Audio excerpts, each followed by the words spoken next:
kukigira nakunda gitangaza makuru sinari nzi ko nzaba umunyamakuru nje wundi numvaga nzakomeza kariyeri ya hotel 2010 ubuzima bwanje burahinduka mu mushomeri mu mushomeri mu bintu ntari nateguye ndubura umwana muto yari kufite $1 kuri konte ugashiduka wasuzuguye abakoresha bawe ugataha tuvuga utoke nta kibazo ndi mutoya reka njye gucuruza ibintu byose njyemo gucuruza birahomba ya mafaranga arashira nisanga ngomba no kuva mu nzu nakodeshaga. Sorry for that. Yo hahandi ubuzima bwose bukwanga kandi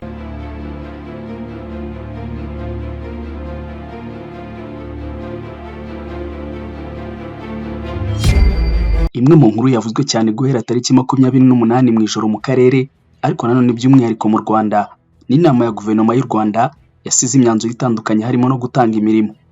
Umwe mu bahawe imirimo wagarutsweho cyane ni wagizwe umuvugizi wungirije wa guverinoma y'u Rwanda. Yagarutsweho cyane kubera impamvu zitandukanye zirimo nko kuba umwanya ashinzwe ugaruka cyane mu itangazamakuru ariko nanone nawe ubwe akaba ari umuntu w'izina rizwi mu Rwanda. Ni Jean Maurice Uwera ariko nanone wamamaye nka Uncle Maurice mu itangazamakuru ry'u Rwanda. Uyu mugabo ni muntu ki kandi nayahe mateka ye? Ni menshi arimo no kuba uyu mugabo yarakuze akunda umuziki cyane cyane wa rap ndetse ubwe yemeza ko ari nawe watumye muri umuna we wamamaye mu muziki nka Jay Polly ari wo muziki yaje gukunda kanakora nyuma yo kujya abona mukuru wari yo muziki ari kureba kuri televiziyo. Ni biki bindi byanzuwe n'iyi nama? Ikaze tubivuge byose. Iyi ni X Trend TV.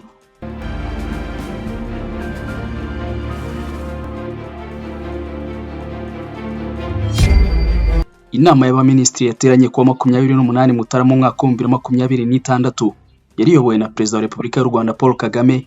Yagize Jean Maurice Uwera umuvugizi wa guverinoma wungirije asimbuye Alain Mukurarinda witabye Imana muri Mata mu mwaka wa 2025 azize uburwayi bwo guhagarara k'umutima. Muri Gashyantare mu mwaka wa 2025 nibwo Uwera Jean Maurice wamenyekanye nk'umunyamakuru w'urwego rw'igihugu rw'itangazamakuru RBA by'umwihariko mu biganiro nka Waramutse Rwanda n'amakuru ya televiziyo y'u Rwanda.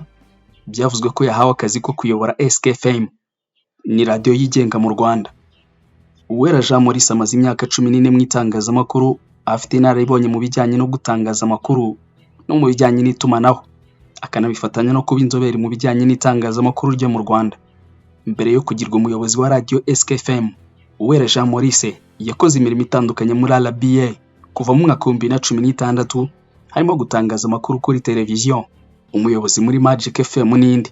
Uwera Jean Maurice yatangiye umwuga mu 2011 akora kuri Flash FM na TV. Nabwo ari umuyobozi ushinzwe ikorwa ry'ibiganiro n'amakuru, production manager.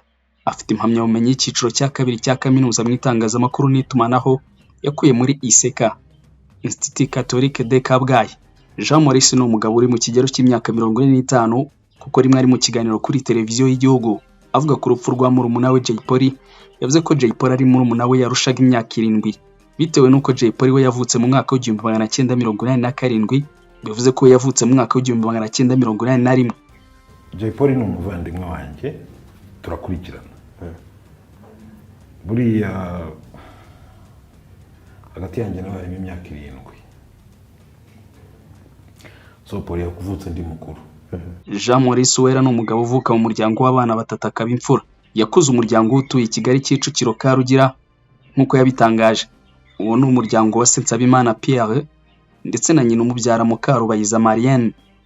Amakuru avuga ko uyu muryango ugira aho uhurira no gukunda umuziki. Uretse Maurice wawukunze cyane, murumuna we akawukora akanawamamaramo cyane.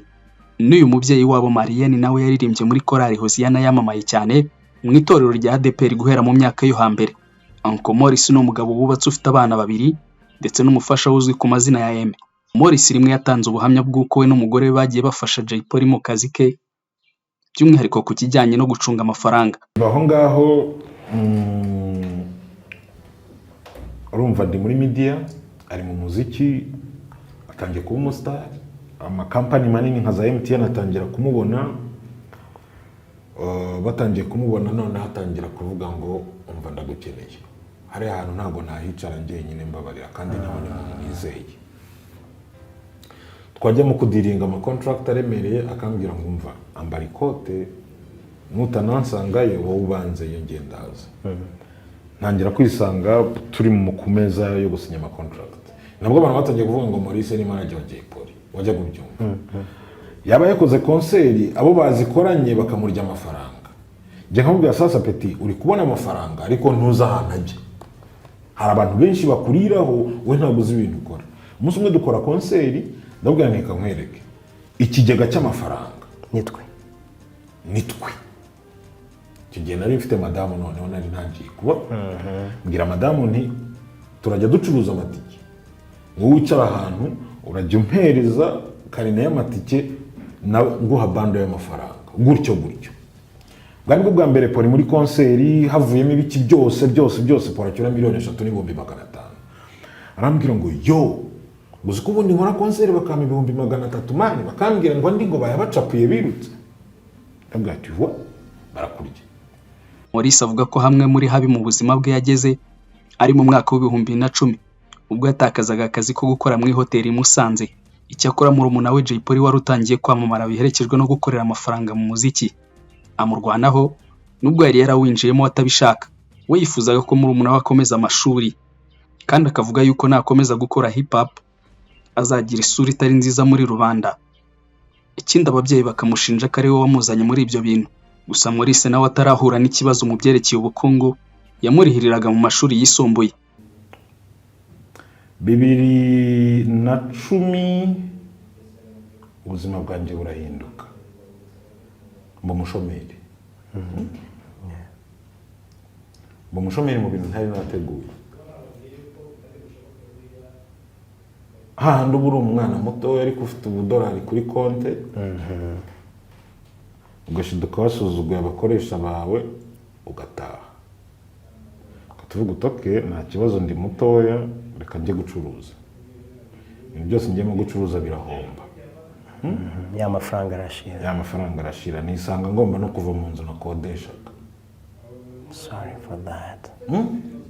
Yo hahandi ubuzima bwose bukwanuka kandi hari igihe waba ufite nk'amadolari nk'igihumbi yo kurya muri weekend abantu bakora mu mahoteli barabiza amahoteli 5 star hari igihe ufite $1 bwo gutwika none nisanga okay bwa buzima namenyereye burahagaze bya cupa rihenze najyaga ngura nkanatanga tip birahagaze n'inzu ngiye kuyivamo but I have a brother who is doing music and who is a star. No ntabwo ari umustar ufite murumuna wanjye uri gukora umuziki kandi utangiye gutumirwa mu konseri i Butare you get muri UNL ni hakeshi bitarabo bya weekend byaberaga burigera kumva konseri publicité nkumva bamutumiye ndi kurya amafaranga na savinze amafaranga yanjye ari kugenda ashira yo ntangira no kuzajya mpamagara Polly nkamubwira ngo mva shirira kuri Virunga kuri mobile money yari taratangira shirira kuri mobile kuri Virunga mbona udufaranga abona shyizeho 10k 30k ntangiye gutungwa na murumuna wanjye ageze arambwira ngo urabizi ibi bintu byo gukomeza guhererekanya amafaranga nanjye ntayo mfite reka nkwereke va mu nzu aho ngaho ukodesha uze Kigali dushaka inzu ntoya ariko tubane. Yo numvise ari nk'umuntu njombye umusumari mu rubavu ndavuga nk'ubu kweri ngiye gutangira gutungwa na murumuna wanjye ndi mukuru we the confidence is a grand friend. Umwana wishyuriraga ishuri umwana nishyuraga ishuri agiye kuntunga ate how abo twabanaga mu bice bya za Kicukiro barahaza aho hantu ni naho yahimbiye indirimbo yo gucuruza amamesa kuri Ziniya twari dutuye muri ziriya area. Mr. Polly atangira kuntunga ni petit frère nkirirwa njyamye ntahantu namwe nkomanga mu byemera ibyo bintu mu buzima bibaho niyo mpamvu ntajya nirengagiza ubuzima bubi buriya n'umuntu yambwiye ngo ari mu kibazo nyuma niyo naba mfite ubushobozi ndabyumva ko ari ahantu ntajya nibagirwa nkirirwa njyamye nikaraga mu buriri nkipata ku muryango noneho ni nabwo natangiye kumva indirimbo za Polly yava muri studio akirirwa yandika ntangira guhinduka grand frère noneho mutekera breakfast nkamubwiye umva bro waraye studio mbabara ibyo kurya ano magi natetse n'utayarya turashwana. Hip hop life ubuzima bwa gisore poli ntakunde kurya tugashwana nateka ibyo kurya ntabirya ahubwo umutipe abansuzugura man yamfashe nk'umukozi we mu rugo sigaye naramwigengera no kurya ariko akabaza inshingano gafungura stock akareba ahantu umuceri ugeze frigo inyama donc utuntu twose najya kubona nkabona yishyuye hari umukadogo wari afite boutique yitwa Eric akajya kwa Eric akishyura akavuga ati ndabizi ko grand frère azajya nyura hano buri gihe nanyura kwa Eric ngiye gufata ibintu akambwira ngo murumuna wawe yarabyishyuye ndavuga uyu mupeta ari kunyemi ari kunsuzugura abantu asigaye afite amafaranga akajya none ndi umwana